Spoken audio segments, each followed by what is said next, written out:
Одоо бидний цаад чин зорилго бол юу вэ гэхээр хороогийн баялагийг тээх чадамжтай болох.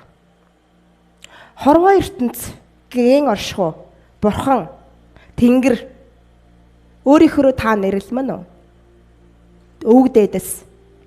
Тань хамгийн сайн сайхныг өгөх гээд гэ бариад байж идэг. Өгөхөд бэлэн, ээж нь хүүхдээ юу ч өгөхөд бэлэн байдаг шиг бүхнийг өгөхөд бэлэн байдаг.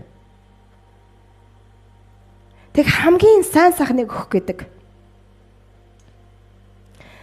Тэгтэл нөгөө хүүхэд нь бэлэн байна уу? Авч өгөх гээд байхад зүгтаад байна уу? Тэ? Өгөх гээд байхад буруу араа суудсан. Эсвэл зүгтаагаад алга болцсон. Хамгийн шин тэжээлтэй хоол өгөх гээд байхад чихэр нэхээ чарлаад амжилтанд хүрмээр байна. Чарлаад. Гэхдээ би чамайг амжилт байтугай ийм баялаг дүүрэн амьдралыг өгөх гээд байхад чинь чи карьерийн амжилт яриад ах юм тий. Тэ? Чихэр нэхэд тий. Яг чихэр нэхэд орлоод байгаа орон хоолоо идэхгүй байгаа хүүхчл байгаа байхгүй бид нар. Та юуг боломжтой гэж бодно?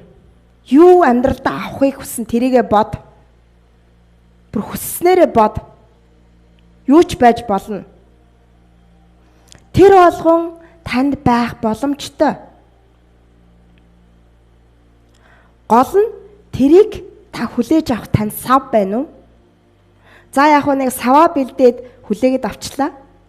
Даах даац байна уу?